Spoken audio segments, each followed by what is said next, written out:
معاكم هند.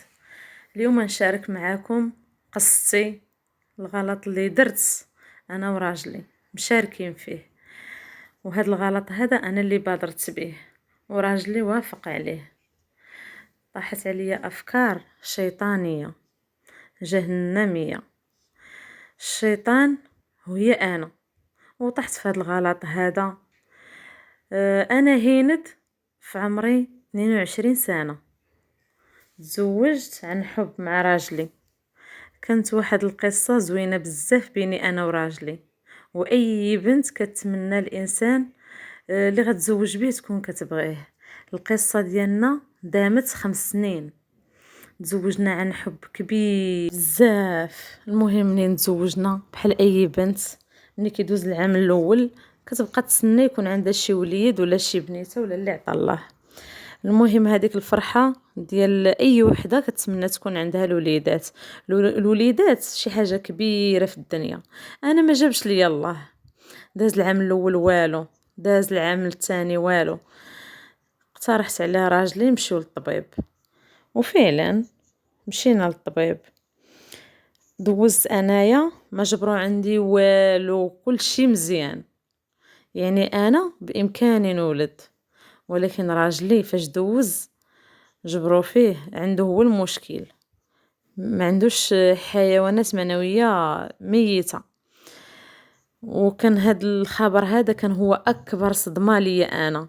يعني السيد اللي تزوجت به ما يمكنلوش يولد معايا نهائيا. ما خلينا ما درنا على الاطباء كاملين، واضطرينا نخرجوا حتى لبرا اوروبا. بدينا كنفكروا الزرع ما ينفعش. مهم اي حاجه ما غاديش تنفع، لان الحيوانات المنويه عنده ميته، ما غاديش تعطي. المهم بقينا على هذاك الحال، عينا ما نقلبوا، وشحال خسرنا ديال الفلوس والو. وانا قلبي كيتحرق وكيتقطع. راكم عارفين الانسان اللي كان محروم، ملي كنخرجوا انا وياه وكنشوف شي وليد مع ماما ولا شي بنيته، الصراحه كيبقى فيا الحال بزاف. تنبقى نقول للراجل اللي يشوف على وليد، الله العائله ما كتكمل الا بالوليدات. وكيبقى فيا الحال، وانا ما كنقصدش زعما نجرحو، ولكن هذيك العافيه ديال الامومه هي اللي كتشعل في قلبي.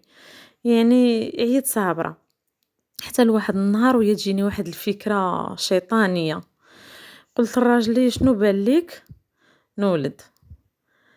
قال لي واش كتضحك عليا ولا كتفلي عليا؟ كيفاش غتولدي وانا ما كنولدش؟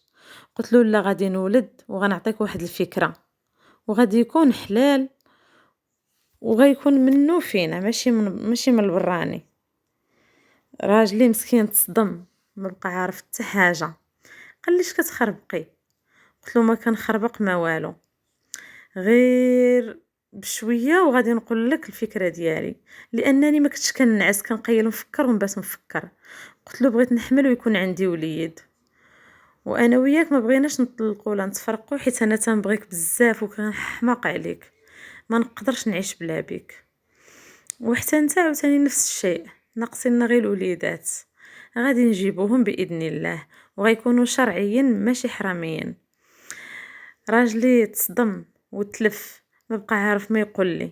قال لي شنو كتقولي؟ قلت له انا نقول لك كيفاش. قلت له خوك.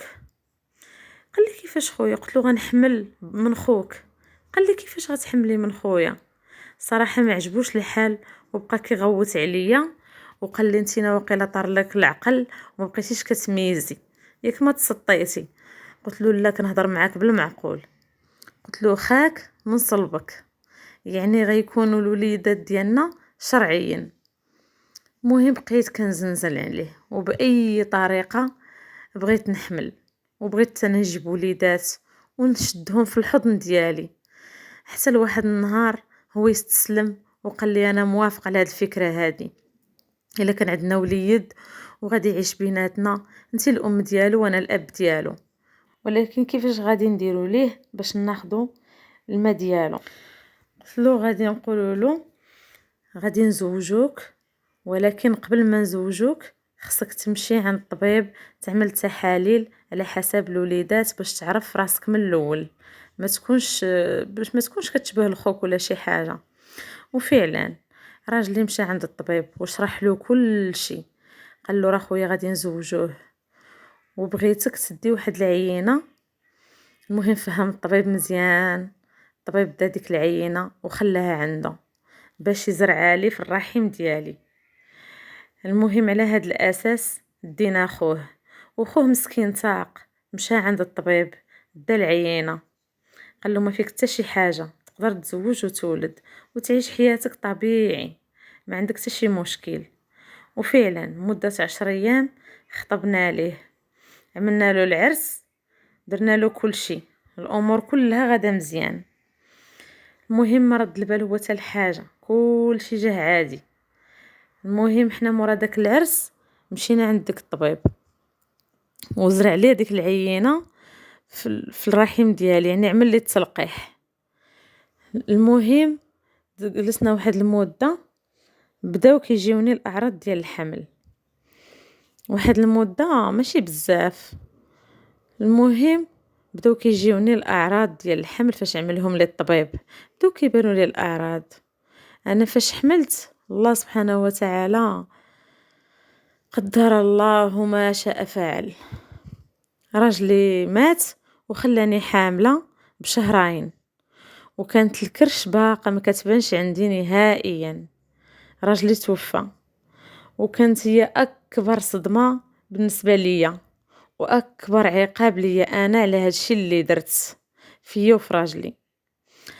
المهم ملي مات راجلي وتسالات الامور وبدات كرشي كتبان، وما قلت حتى شي واحد بانني حامله. هاد السر هذا كنعرفوه انا وراجلي. خاه بدا كيرد لي البال انا ومراتو، قالوا لي كيفاش خونا مات وانتي جبتي هاد الكرش هادي منين جبتيها؟ قلت له هاد الولد دخوك. قال لي ما يمكنش ما يمكنش، خاي ما كيولدش، والعائله عارفين كلهم ما كيولدش. بديت انا وياه كنضاربوا، تنقول له هذا دخوك وهذا حلال.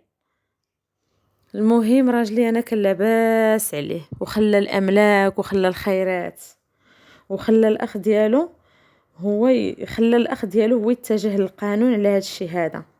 قال لي لا هاد الولد من الصلب دخاي حنا غنرفعوا دعوى قضائيه وغادي نشوفوا هاد الشيء هذا واش صحيح ولا لا. هنا زيرني، وهنا غادي نتفضح، وهنا غيتعرف كل شيء بان الولد ماشي ولد خوه، بان الولد ولده. انا الصراحه ما بقيت عارفه ما ندير، ضغط واحد العقل تيقول لي نقول لهم كل شيء الحقيقه، واحد العقل تيقول لي نهرب ونسمح في كل شيء وولدي بركه ليا، وواحد العقل تيقول لي لا راه ولدي هو اللي غيضيع ورزقه كاين، ما خصش ولدي يضيع في رزق باه. المهم عييت ما نهضر مع خاه وعييت ما نسيس معاه، ما بغاش يفهمني. قلت له راه مشينا للطبيب، مشينا لاوروبا، مشينا هادي وجاب الله التيسير.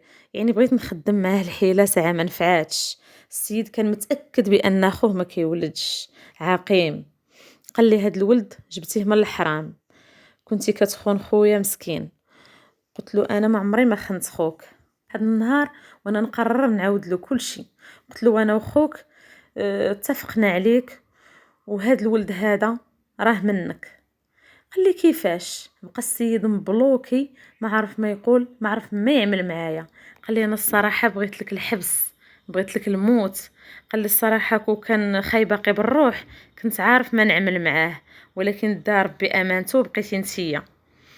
الصراحه كنت خايفه بزاف، ولكن الحمد لله. قال لي على هادشي اللي في كرشك غادي نتراجع، ولكن عندي واحد الشرط. قال لي شنا؟ قلت له شنا هو؟ قال لي هو هادشي اللي في كرشك ملي غتولديه غتعطيه لي. انا الصراحه ما قدرتش، لان هادشي كامل درتو على ود باش يكون عندي وليد. المهم قال لي لا ما عطيتيه ليش غادي نلتجئ للقانون وعندك عقوبة قانونية، ولدك راه ولدي وغادي ناخدو، غادي ناخدو، بقيت أنا كنترجاه وكنطلبو وتنقول له رحمني، هاد الإحساس ديال الأمومة ما غاديش تعرفو نتا راجل، هاد الإحساس هذا غادي تعرفو مرا بحالي بحالها غتقدر تعطف عليا وترحمني، بقات مراتو كتهضر معاه وتراجع في القرار ديالو رغباتو، وهذه كانت هي أكبر غلطة اللي درت في حياتي، حولت حياتي لجحيم للحرام أنا وراجلي، فكرت في الحرام وهو وافقني عليه، عافاكم، عطيونا الدعوات ديالكم وعطيوني في لي كومونتير شنو نقدر ندير، وأنا دابا عايشة بتأنيب الضمير وعايشة على أعصابي لتجأت ليكم باش تعاونوني في لي كومونتير.